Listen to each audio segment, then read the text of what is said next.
Jill Newby. I'm a Professor of Clinical Psychology and the Head of Clinical Research here at the Black Dog Institute. So my research is mainly focused on helping adults with depression and anxiety, and I do that in a few different ways, but it's trying to make evidence-based treatments more accessible to people with depression and anxiety through digital methods, so using technology to help deliver evidence-based treatments to people in need. So how I got here, I did undergraduate psychology degree, and then I did my honours in actual neuroscience. So I was working with rats, looking at the neuroscience factors that related to alcoholism, but that was in the laboratory and I thought it was way too far from the impact. So what I ended up doing is working in an anxiety clinic. And in that anxiety clinic, we use digital tools as well as face-to-face therapies to help people with anxiety. And I got really interested in how we can make these treatments more available to many people in the community to help those in need. Well, I did my honours degree, which is the fourth year of an undergraduate degree in the neuroscience in lab with rats. And then I did a master's and PhD in clinical psychology. So that's a combined degree where you do a master's of professional practice, where you train to become a clinical psychologist, but you also do your PhD at the same time. So you're working on a research thesis on a particular project over 4 years. So my research was focused on depression.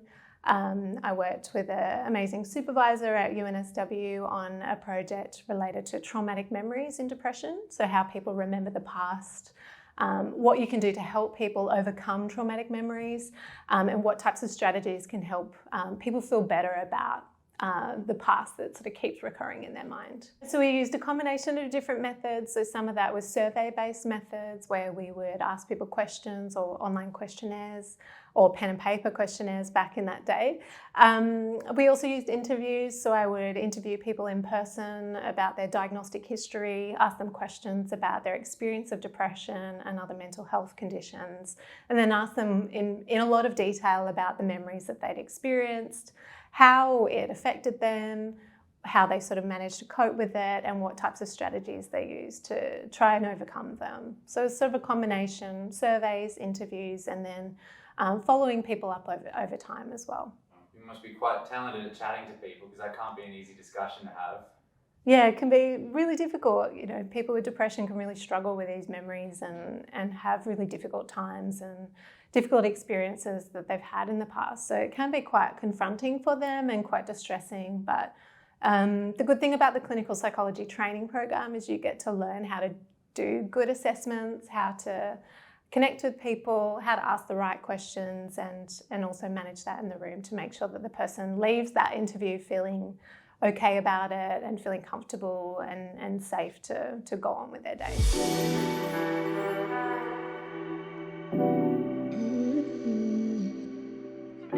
So the work I did in my PhD was really interview and survey-based methods, and then after that I worked at the Anxiety Disorders Clinic at St Vincent's Hospital, where we treated people in person or online with anxiety and depression in adulthood.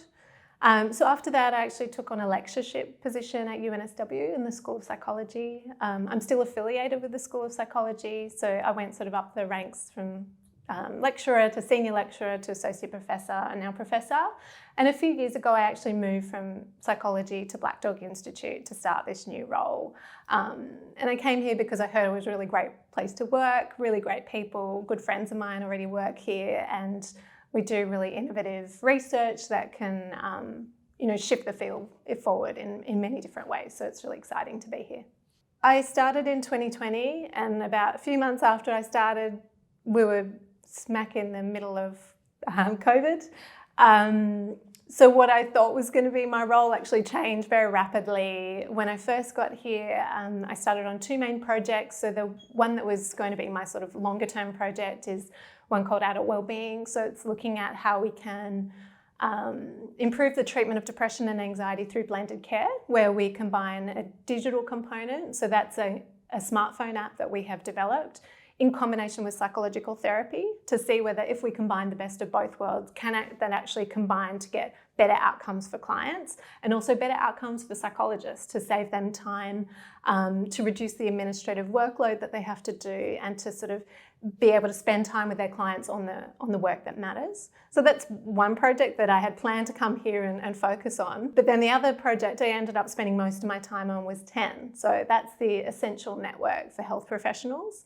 So we were fortunate enough in getting funding from the federal government to develop a blended care service where we were helping people who were health professionals on the front line for their mental health. Because we knew with the pandemic they were at risk of poorer mental health, more anxiety, more trauma, more depression, higher burnout, and also at risk of leaving the profession because of all that strain that the pandemic placed on them. So 10 was a way to help make information, advice, screening tools and treatment interventions more accessible to health professionals, to help their mental health and to help them cope through the pandemic. So a lot of my time was actually spent on helping set up that service, helping set up an app, helping set up the website and writing some of the content for that.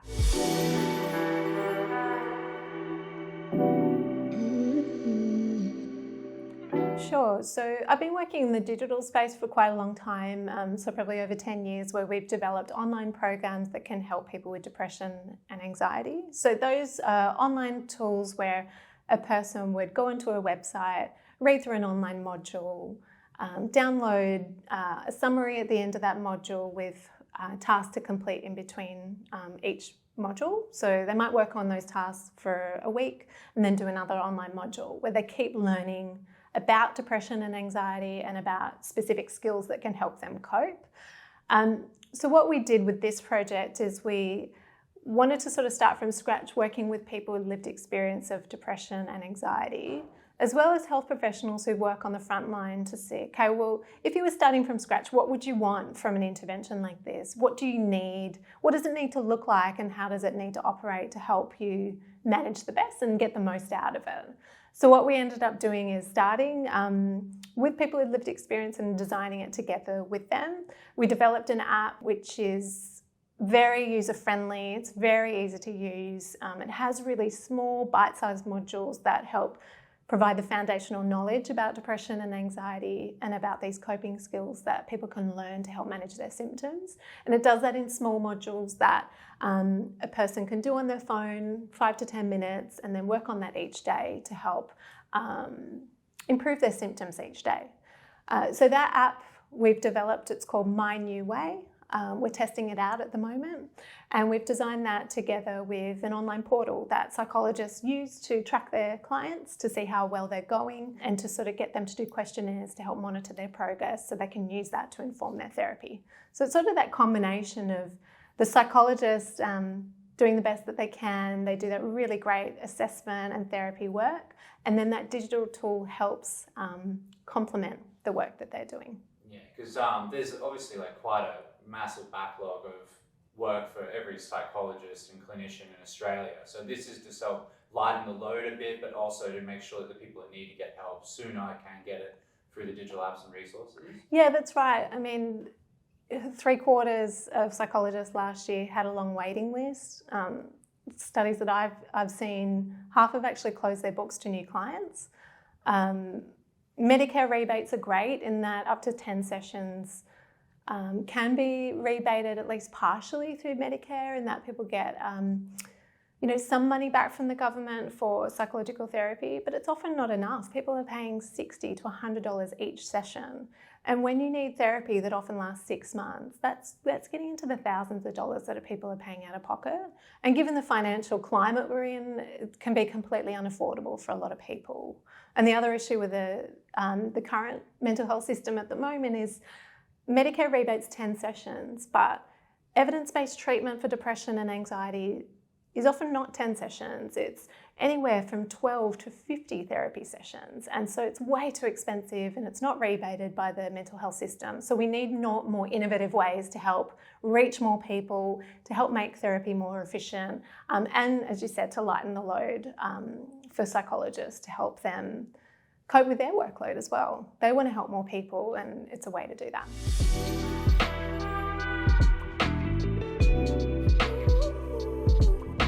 Well, I mean, in my research, what I want is to make sure that people who need help can get it and they get the right treatment at the right time for their problem. So the quality can really vary across clinicians. Not all clinicians are trained in the right methods, the right evidence-based treatment. So what I would want to see is the people that need it getting the most effective treatment for the condition that they experience. The other thing that I'd really like to have happen is me be out of a job. If we could actually find a cure for depression and anxiety, then I would be out of a job. I wouldn't have work to do. If that doesn't work, then the other area that we're working on is around precision medicine. So looking at, especially for depression, how can you, at the very start, when you first see a patient or a client who experiences depression, how do you know which treatment is best suited to them, whether it's psychological therapy, whether it's a digital therapy, whether it's medication, or another type of intervention? How do you know which one's going to be the right one to start first, second, and go on from there to make sure people can get better as quick as possible so they can get back into their lives and do the things that they want to do and enjoy their life again? So that's the other part that we're working on, to try and look at that precision work, to look at more precise ways to treat depression. And I'd like to see that take off so we can get better outcomes for people living with depression. It's a really complex and challenging task. So there is work underway that I'm not doing, but other researchers are doing around like pharmacogenomics, so looking at your genetic profile and how that interacts with medicines. So to see whether is there part of your genetic profile that can predict which type of medicine you might tolerate better or worse. Because side effects are usually the reason why people stop medications, because they're so debilitating. For us, we're working mainly in the psychological therapy space. So in that way, we are working with experts in artificial intelligence who develop algorithms to take information from a client about what type of therapy they prefer, their personal profile, so whether they're female or male, how severe their depression symptoms are, what treatments they've tried in the past, what their preference is, and then other factors, even their sleep and their movement, their physical activity and other parts of their profile, feed that into an algorithm that can help us determine which type of treatment might work best for that individual. So it's really early days in that we're just starting this work to compare different types of treatments, whether that's a sleep intervention or physical activity or mindfulness or other ways to monitor your mood to see how we can tailor which treatment might be best for a certain individual based on their profile. We've got a lot of work to do, and that's sort of the way that we're doing. We're actually collaborating with other experts in the AI space, in the genetic space, and in other different treatments to test these methods to see if we can just get better outcomes for our patients.